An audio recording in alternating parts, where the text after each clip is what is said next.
The Red Sea erupts in a column of fire as a U.S. oil tanker lurches violently to one side, its hull trembling under the impact of a rocket-propelled grenade. Burning crude spills across the waves, turning the surface into a glowing inferno. Above the chaos, an Apache gunship screams through the night sky, its 30mm cannon unleashing a storm of tracer rounds that shred pirate skiffs in seconds. Ladies and gentlemen, in recent months, intelligence reports warned of a new coalition of Somali pirate factions forming along the Gulf of Aden. Unlike scattered groups of the past, this network operated with military-grade discipline and a clear objective: hijack large oil convoys bound for Europe and ransom both the ships and their valuable crude. When the U.S. Navy deployed a small escort group to protect a 3-tanker formation carrying 2.4 million barrels of petroleum, the pirates saw an opportunity too tempting to ignore. Under the cover of a moonless night, 15 high-speed skiffs and 2 motherships slipped into the shipping lane. Armed with RPG 7 seconds, heavy machine guns, and satellite radios, the pirate armada positioned itself to strike. They believed the escorting destroyer, the USS Hawthorne, was undermanned and too far ahead to respond quickly. But what they didn't expect was that all their plans were discovered by the U.S. Navy. At 3:17 a.m., the first pirate mothership killed its lights and drifted silently into the convoy's path. Moments later, a dozen skiffs launched from both sides, like arrows slicing through the darkness. The attack was swift, coordinated, and brutally precise. Pirates armed with PKM machine guns unleashed a sudden barrage of automatic fire, aiming to overwhelm the tanker's deck crews before they could react. The lead vessel, MT Horizon Crest, took the first hit as an RPG exploded against its starboard railing, sending fragments of steel and burning debris scattering across the deck. Panic rippled through the convoy. Alarms blared. Crew members scrambled to locked safe rooms as protocol demanded, while emergency lights flickered in the smoke-filled corridors. The pirates pushed harder, closing the distance at alarming speed. Boarding ladders were readied, grappling hooks clattered against metal hulls as attempts were made to climb onto the tanker. Meanwhile, the escorting destroyer USS Hawthorne detected the attack only seconds after it began. Radar signatures flashed across the screen, multiple fast-moving contacts converging on the tankers. The bridge erupted into action as the crew initiated combat stations. But the pirates had achieved their first objective. They had forced the U.S. convoy into a defensive scramble. The moment the radar lit up with hostile contacts, the USS Hawthorne shifted from escort posture to full combat engagement. Captain Reyes issued a rapid sequence of commands, his voice steady despite the accelerating tension.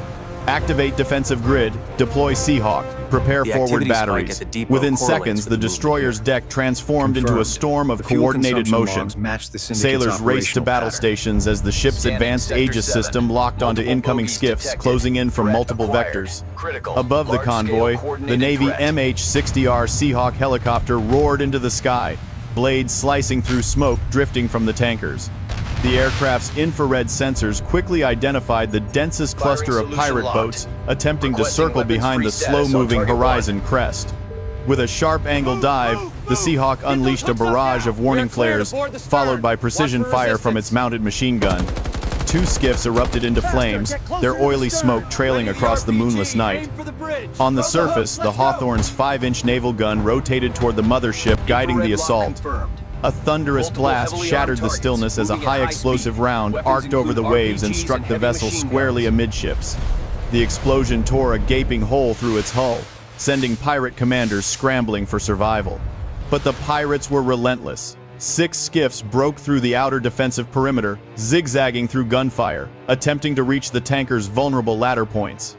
The destroyer responded instantly, releasing 2 Mark 38 autocannons mounted along its flanks. The rhythmic boom of each shot echoed across the water, shredding one skiff and scattering the rest. Despite the chaos, a single reality became clear. The pirates were better armed and more organized than any group the convoy had faced before, and the battle was only beginning. As the firefight raged, the situation aboard the oil tankers grew increasingly dire.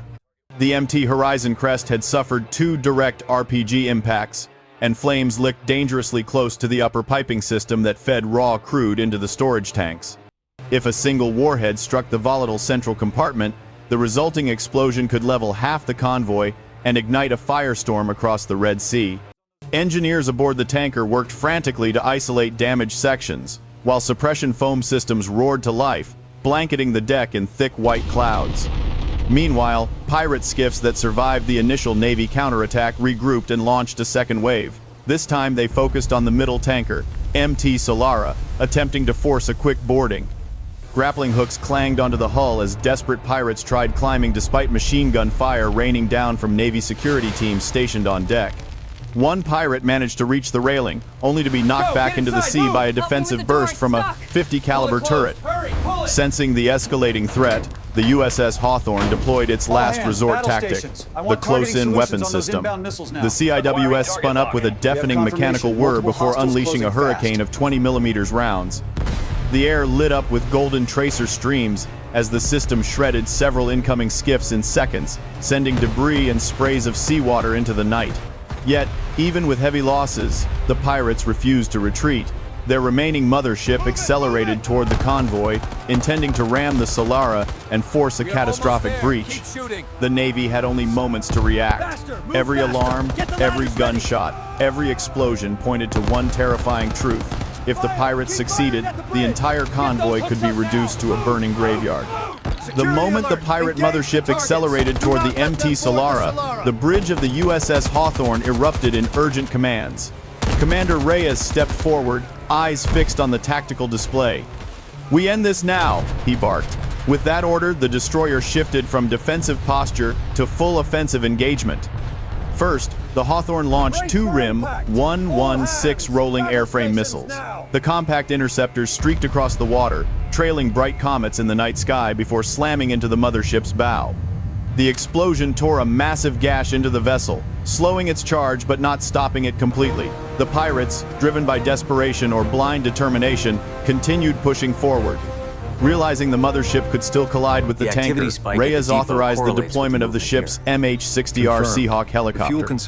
Within minutes, the helicopter was airborne, its rotors chopping the smoky air as it maneuvered over the battlefield. The crew locked onto the pirate vessel with a Hellfire missile. Target confirmed, firing. A sharp streak of light followed and the missile struck squarely amidships. Flames burst upward, sending figures leaping or thrown into the sea as the burning hulk began to drift, crippled. On the water, the last remaining pirate skiffs attempted a final breakout, either to escape or carry out suicidal raids.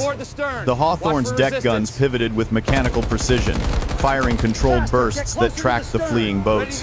One by one, the skiffs either surrendered or sank beneath the churning waves.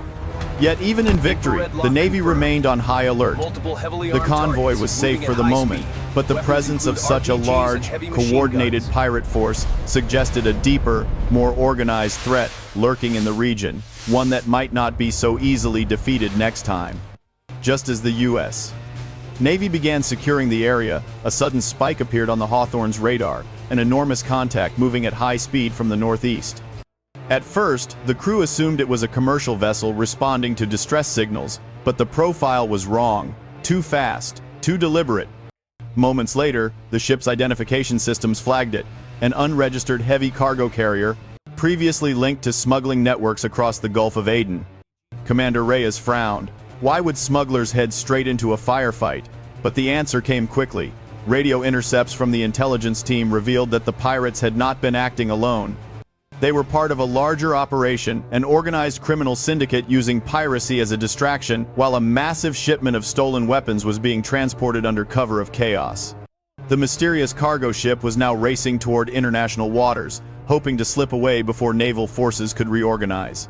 Without hesitation, Reyes ordered the Seahawk helicopter to pursue, while the Hawthorne changed course at flank speed. The night turned into a high-stakes chase. The smugglers, realizing they were detected, began dumping large crates overboard. Infrared cameras confirmed they contained rifles, explosives, and shoulder-launched missiles, evidence that could destabilize the entire region if they reached the black market. When the cargo ship refused repeated warnings, the Seahawk fired a precision warning shot across its bow. Instead of stopping, the vessel veered sharply and attempted to ram the helicopter's flight path. The pilot pulled up just in time. The confrontation escalated dangerously. The smugglers were clearly prepared to destroy evidence or themselves rather than surrender. The U.S. Navy suddenly realized the pirate attack had been only the opening act of a much larger, darker plot. The real battle was just beginning. As dawn approached, the sea glowed faintly under a pale horizon, but there was nothing calm about the unfolding chase. The smuggler vessel, heavily loaded and dangerously unstable, pushed its engines beyond safe limits. Thick black smoke poured from its funnels as it zigzagged unpredictably, trying to shake off the pursuing USS Hawthorne and the circling Seahawk. Commander Reyes knew time was running out. If the smugglers escaped into international shipping lanes, tracking them again would become nearly impossible. Worse, intelligence analysts warned that several of the dumped crates had activated distress beacons, meaning recovery teams from the criminal syndicate might already be en route. A tense radio exchange erupted as the Hawthorne issued a final demand to surrender. The smugglers responded only with silence, followed by the unmistakable sound of metal doors slamming shut across their deck, preparing for a last stand. Suddenly, the cargo ship swung broadside and revealed its hidden weapon, a modified deck cannon welded beneath tarps. The gun roared to life, firing shell after shell toward the Navy destroyer. The first shots splashed wide, but one round struck close enough to rattle the Hawthorne's hull. Reyes had no choice. Disable their engines now! The Seahawk broke formation, swooping dangerously low over the water. The pilot steadied the aircraft as the weapons officer armed a second Hellfire missile. With a sharp thud, the missile launched, streaking straight into the cargo ship's engine compartment. A massive fireball erupted. The vessel shuddered, slowed, then drifted helplessly. Flames spread rapidly as frightened smugglers abandoned ship, leaping into the water. The U.S. Navy moved in to secure survivors and evidence. The crisis was finally under control, but the scale of the operation hinted that powerful forces were still lurking behind the scenes, waiting for their next move. The sun climbed higher, illuminating the smoldering wreck of the captured cargo ship. Thick black smoke still swirled over the water, mingling with the salty haze of the Gulf. Crew members of the USS Hawthorne and supporting Seahawk pilots worked tirelessly, coordinating rescue and salvage operations while remaining alert for any remaining threats. Survivors from the smuggler's crew were pulled from the water, shivering and dazed. Some tried to conceal their identities, but careful questioning and checks against intelligence databases revealed key figures in the syndicate. U.S. Navy personnel documented everything, meticulously photographing destroyed crates, cataloging ammunition, and securing digital devices that could contain encrypted records of illegal shipments. Meanwhile, drones surveyed the surrounding waters to ensure no additional hostile vessels remained hidden. Pieces of the cargo fuel barrels, crates of high-powered weapons, and sophisticated electronics were carefully removed and secured. One wrong move could have triggered a catastrophic explosion, but the crew's precision prevented any further disaster. Beyond the immediate rescue, naval intelligence analyzed recovered materials and intercepted communications. Patterns emerged linking the smuggling operation to international arms and narcotics networks stretching across continents. Analysts realized that, while this battle was won, the larger criminal infrastructure remained active and dangerous. Commander Reyes gathered his team on deck, observing the quiet waves now dotted with debris. "Today we prevented a catastrophe," he said, voice firm but reflective. "But this is only one battle in a much larger war. The Navy's swift action had saved lives, neutralized a major threat, and provided intelligence that could prevent future attacks." The lesson was clear. Vigilance, coordination, and decisive action are essential on the modern battlefield, even on the high seas. The crew, exhausted but resolute, knew the ocean would continue to challenge them, but they had proven their readiness. If you found this story compelling, make sure to subscribe and leave a comment. Let us know what you think about the Navy's daring operations. As dusk settled over the Gulf, the calm water belied the chaos that had erupted just hours before. The battle against the Somali pirate fleet had been fierce, with over 240 attackers attempting to seize high-value military cargo. The U.S. Navy, relying on precise coordination, superior technology, and relentless discipline, had thwarted the assault, neutralized threats, and prevented a catastrophic disaster that could have devastated the Gulf and endangered countless lives. Yet beyond the immediate victory, the operation revealed deeper truths about modern maritime security. The pirates were not rogue fishermen or isolated criminals. They were part of a transnational network, linked to drug cartels, weapons smuggling, and shadowy financial channels spanning continents. Intelligence gathered from the aftermath exposed how organized, well-funded, and dangerous these networks could be. The operation demonstrated that vigilance at sea extends beyond conventional combat. It requires real-time surveillance, swift decision-making, and integration of multiple branches of military capability, from drones and helicopters to naval gunfire and special forces. The bravery and professionalism of the Navy crews were pivotal. Sailors risked their lives in close-quarters firefights on unstable decks, while pilots maintained precision air support under dangerous conditions. Every second counted, and the discipline, training, and trust in protocols prevented what could have been an unprecedented catastrophe. From this engagement, several lessons stand out. First, threats at sea have evolved. Piracy is no longer opportunistic, but strategically planned. Second, intelligence and technology are force multipliers. Without satellite imagery, drone surveillance, and secure communications, the outcome could have been disastrous. Third, teamwork and preparedness save lives and critical assets, even in the most chaotic circumstances. As we reflect on this operation, it is clear that victories are not just about destruction, but about learning, adapting, and preparing for future threats. The Navy's success highlights the importance of staying vigilant, coordinated, and always ready to respond to evolving challenges. If you found this story insightful and inspiring, make sure to subscribe for more thrilling accounts of naval operations. Leave a comment below sharing your thoughts. How would you have handled such a high-stakes situation at sea? Every voice matters, and your engagement helps us bring the realities of modern maritime security to light.